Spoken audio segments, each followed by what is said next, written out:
Unang-una po, hindi ko alam ito po sa mga dokumento.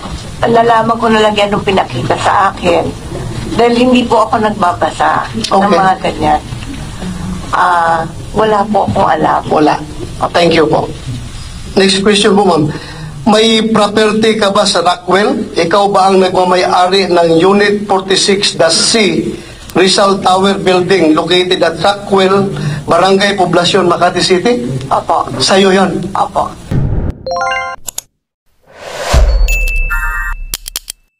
Nagugat ang lahat ng ito sa isang dokumento mula sa Philippine Drug Enforcement Agency o PDEA, isang dokumento na nag-leak mula sa kanilang file. Ayon nga kay Senator Bato de la Rosa, kumakalat na ito sa loob ng social media. At ang nilalaman nito ay isang mahalagang impormasyon na may kaugnayan sa ating presidente na si Bongbong Marcos Jr. at si Miss Maricel Soriano. Kung saan ang nilalaman nito ay mula sa isang PDEA agent na si Jonathan Morales. Bago pa lumutang itong si Agent Morales, nagkaroon daw di umano ng pag-uusap kung saan nakuha nito ng CCTV mula sa kanyang tahanan. At ito ang CCTV footage nating ibabahagi sa inyo ngayon, kung saan kasama niya rito si political vlogger Maharlika na siyang kasama niyang pinapanood ang video mula sa kopya ng CCTV.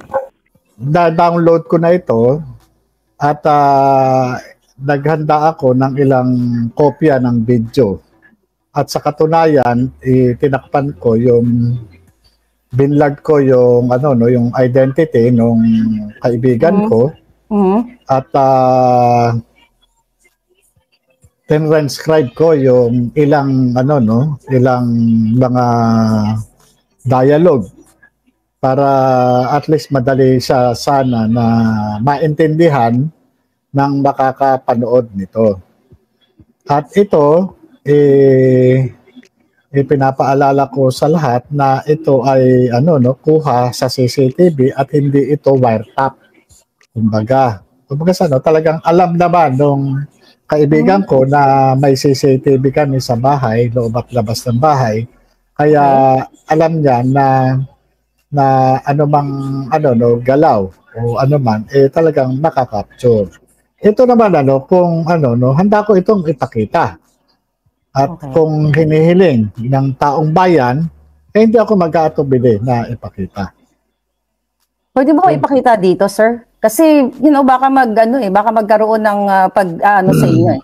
Baka magkaroon sa inyo ng syempre I'm worried of your life. Okay? Kasi itong mga information na nakarating sa akin, A1 talaga na marami talagang gustong umareglo sa'yo. So sir, babasagin ka nila sa May 13. Hindi naman imposible yan eh. Pwedeng mo bang sabihin dito or ipakita sa amin kahit konti lang sa kahit konti lang. Sige po, para sa kapakanan ng taong bayan at ito po okay. Ito po, ayan, antayin niyo po. Ayan. Sige, pag ganito, oh my God. tayo mamamagitan. Okay? Kasi nga yung mama, sige, pag ganito, tayo mamamagitan. Okay? Kasi nga yung mama, ayan. Ito po yung dali po, ibabalik natin yung nangangamoy director, kumbaga, itong kaibigan ko, wow. Parang pagka nagmaterialize itong negotiation na ito ay maari siyang maging director sa isang government agency. Sir, teka lang ha. Sige, teka lang ha. Antalain muna kita. Sir, kayo po yan nakaupo? Ako po yung nakaupo na naka-stripe na blue na walang buhok. Okay. At ito po yung naka-blurred. Ito po yung aking kaibigan na dati kong kasamahan sa trabaho. So, ayan. So yan po yung yan. Yan yung kaibigan mo na naka-blurred na yan. Tapos ikaw. Opo. So, dating taga-PDEA. So, tinitignan ko po kasi sir yung date. That is May 1. May 1 po. May 1. Tapos 10:32. AM. Yan. Okay. 10:32. 10:32. Umaga po yan. Ayan. Pwede nyo po i-play uli? Opo. Ito po. Sige, ganito. Paano mamamagitan? Sandali lang po, no? Ito po yung kausap niya na doon sa video call, yung taong inutusan para tawagan siya, para ihatid sa akin yung mensahe. Ito po, tuloy po Okay. natin to. Kasi nga yung mama, ha? Ito daw, pakinggan mo na kuya. Ganito kuya. Nung pumutok yan, nagkausap kami. Sabi ko kuya, matalay mo yan. Nag-aaway ang Duterte at Marcos. Okay? Pwede nyo po i-stop muna. Opo. Sige po. Ito po. Opo. Ano natin? Okay, sir. So diyan sa ano na 'yan, okay? Yung sinasabi mo, ang sinasabi nitong yung naka-green, sabi niya kuyang nag-aaway ang Duterte at Marcos. Sige po, ibabalik ko po, no? Ibabalik ko po. Yan. Sabi ko Ito kuya, po, yan. Sige matalay po. mo yan. Nag-aaway ang Duterte at Marcos. Okay, stop nyo nga po. Okay? Totoo naman po na sinabi niya sa akin yan nung pumutok itong yung pagkakalabas nung pre-ops doon sa vlog ninyo na na sabi ko nga sumulat na ako kay Jan Lasso kaming sabi niya huwag ka nang umano diyan kasi kaya ang sa akin naman kasi gusto kong wala akong kinalaman. Kaya ako sumulat kay General Lasso para patunayan na magkaroon ng investigasyon sa PDEA na wala akong kinalaman diyan na kasi talagang nagulat din ako kaya nga sinasabi ko nga sa inyo, tinatanong niyo ako meron ka bang galit? So totoo lang. Galit talaga ako sa inyo na sorry. dahil nga sabi ko illegal ito Hindi yung mga nasa likod na nagpadala sa inyo niyan, hindi man lang nila inisip na tingnan nyo, sa halip na nagbistula akong suspect Nagbistula akong suspect sa Senado. Investigador lang ako. Sir, wala akong dito alam mo, habang piniplay mo yan, talagang nakakagimbal. Dahil yan mismo yung sinabi mo doon sa Senate hearing. Na, yung sinasabi mo na parang wag nag-awayan ng Duterte at Marcos. Accurate po talaga yung statement ninyo. At hindi naman po siguro AI yung pinapakita nyo, sir, kasi kayo yan, walang buhok. Sorry po. Opo, yan po. And, tuloy po pawaho natin, Tuloy po natin.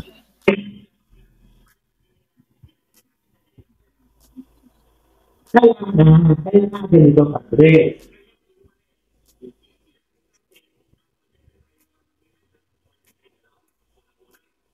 Hindi.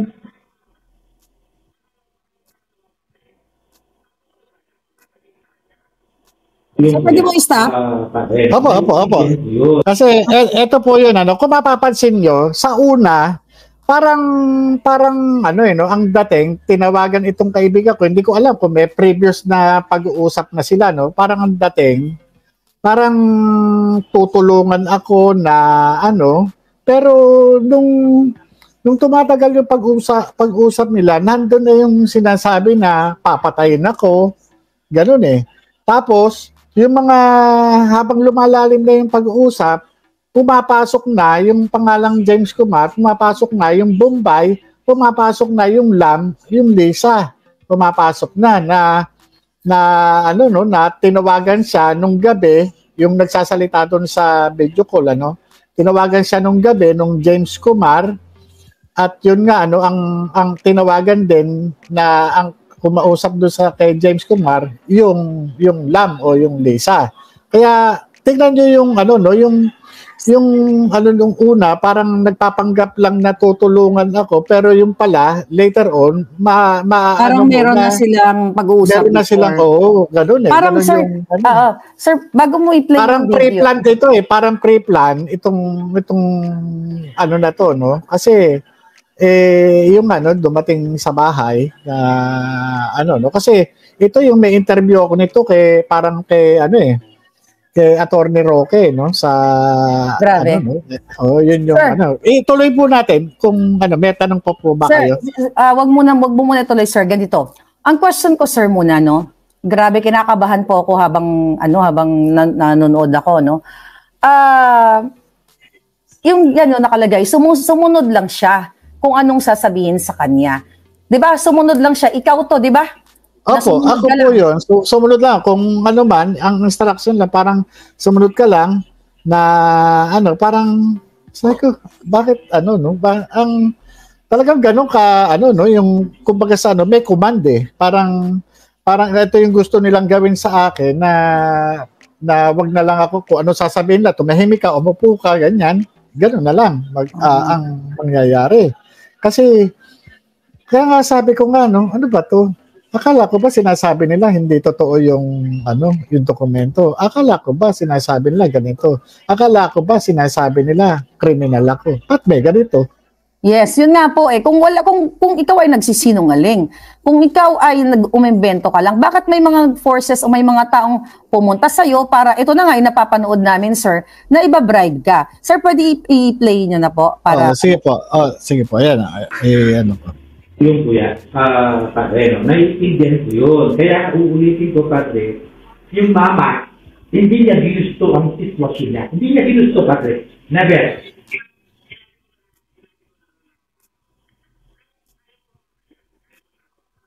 Kaya kong iparating yung mensahe. Pero yung sariling desisyon.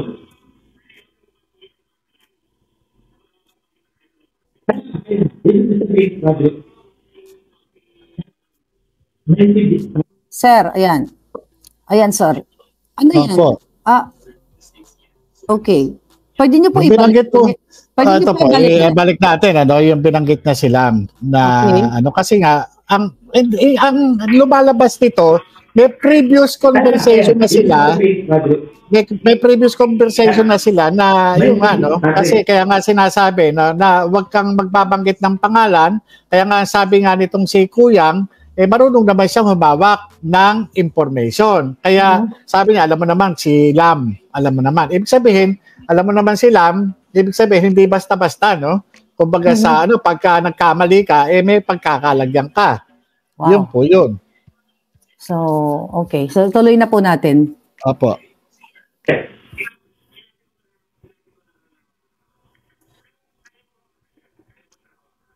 Kaya kong iparating yung mensahe. Pero yung sariling desisyon.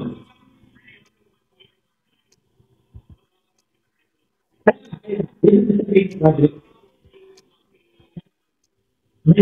padre, bago lang tayo mawala ng informasyon. Huwag daw po sila. Sinasabi ko, padre, kung ano magiging desisyon niya, sa kanya yun, padre, ha? Kasi kabubuti niya yun. Siyempre ako, itutuloy ko. Hindi ko pasigil kung sino yung gustong mga pangalan na sinasabi mo. Wala ko pasigil. Ang sinasabi ko, yung solusyon, remedyo, siya magdidesisyon sa sarili niya. Kasi diba?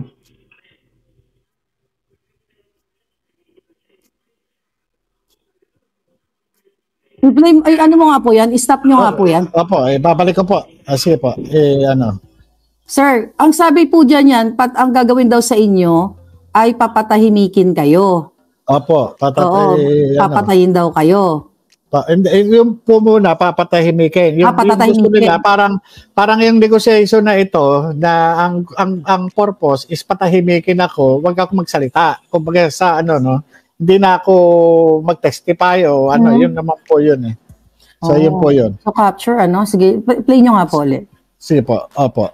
Pangalan na sinasabi mo, wala ko pasigil. Ang sinasabi ko, yung solusyon, remedyo, siya magdidesisyon sa sarili niya. Kasi diba?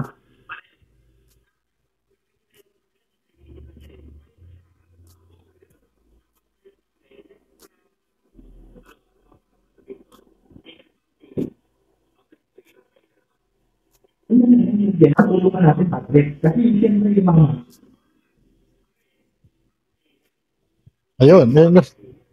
Papatayin. Stop nyo nga po. Opo. Okay. So, ayan, sabi niya, naririnig niyo po yan, nasa side kayo, tahimik lang kayo, di ba? Pare, Opo. sabi, papatayin yan. Oh my God. Ano po yung nakakangilabot, Ano po yung naramdaman nyo dyan, sir? Na narinig ninyo dun sa kabilang line na pare, papatayin yan.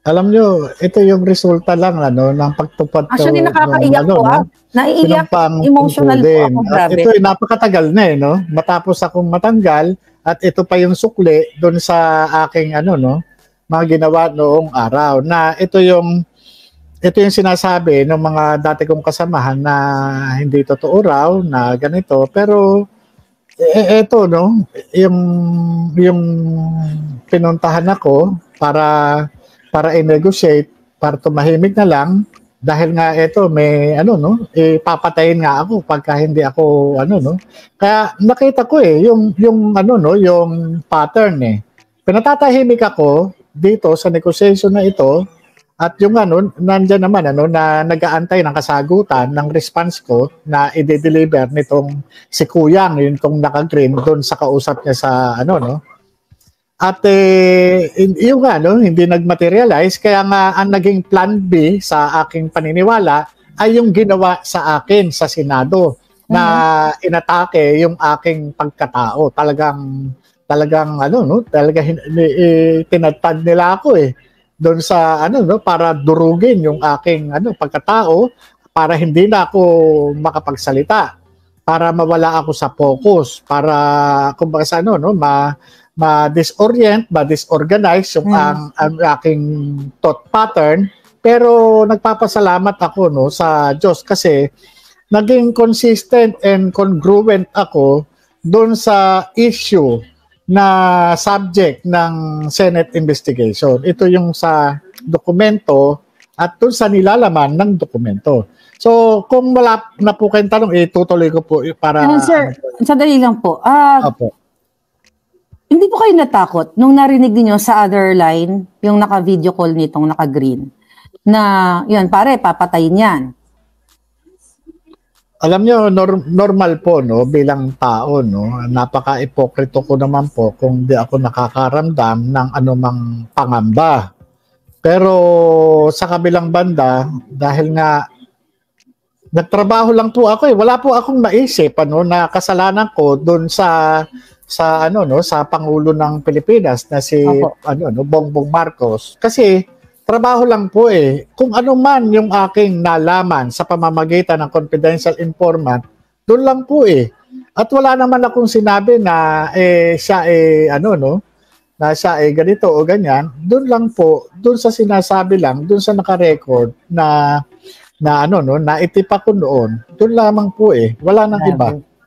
Hindi naman po ako lumalabas doon So, grabe. So, dito mo talaga makikita yung pagiging mafia, sabi ng mga naka-comment. Pwede niyo po ituloy, sir?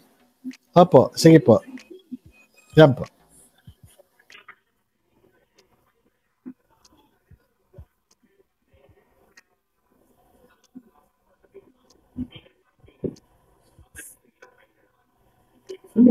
Natulungan natin kasi siyempre yung mga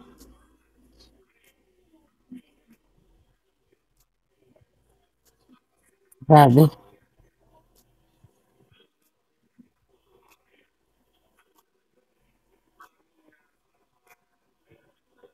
Sir, pwede niyo po itigil? Opo. Yan. Okay. Yan. Sir, grabe yung sinabi na alam mo pare, papatayin yan. Pwedeng may sakit sa puso. You know?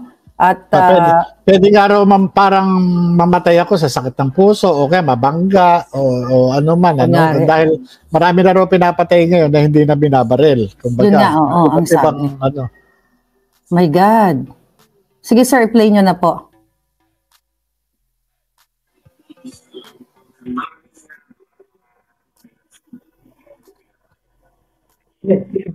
ganun na.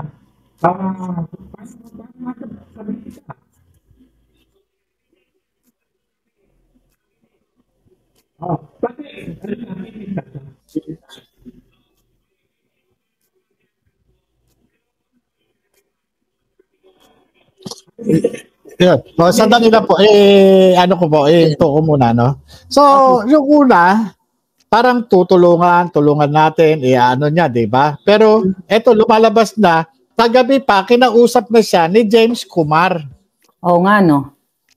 Yeah, ngayon ko lang na-realize yun, Di ba, kagabi? Tama po, no? Ay, ko naman to. Sabi ko, tapos yun sa kanya rin na nadudulas din nadudulas na kagabi, kausap na siya ni James Kumar. Sige po, ano po natin? Yes, sir. Pakipatuloy Sige niyo. po. Kasi, ano natin,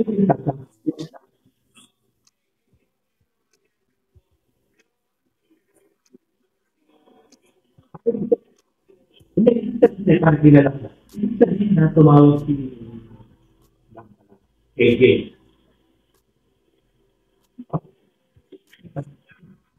Wow, grabe, sir.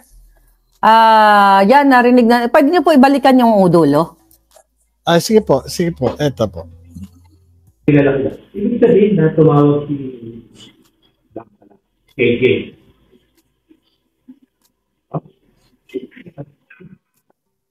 Sir, siguro bago tayo magtuloy-tuloy, kasi ang taong bayan nakikinig, naluluha sila sa iyo at naniniwala sila na totoong may CCTV. Pwede po pang balikan natin, wag natin i-interrupt para yung gustong magkuha ng video na i-echo nila ay mapanood. Padire-diretso po natin ang play. Opo. Sige po. Sige po, yan. Sige ito. Tayo mamamagitan. Okay? Kasi ngayon, mama.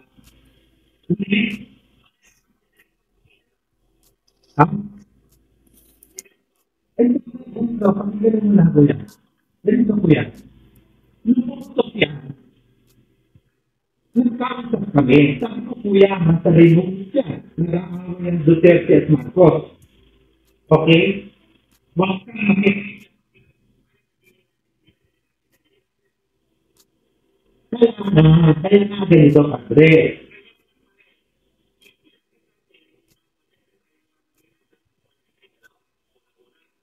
Hindi.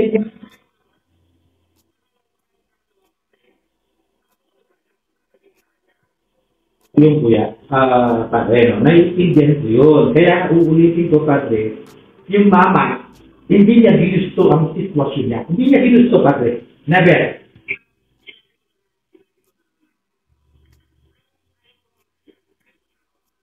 Kaya kong iparating yung mensahe. Pero yung sariling desisyon.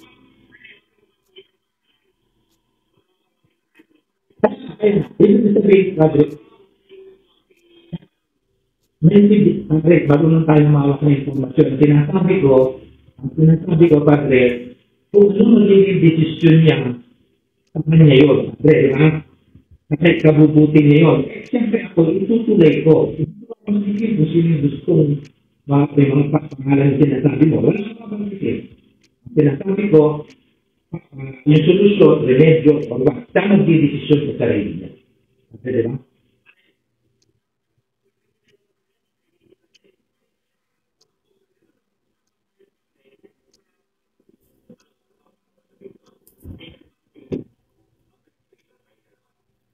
Hindi, natulungan natin, Padre. Kasi siyempre yung mga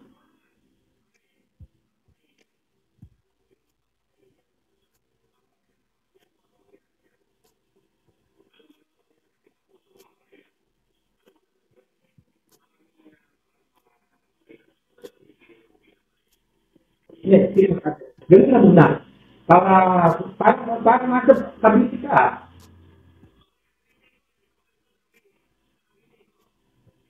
Kasi, ano na, pipintas ka.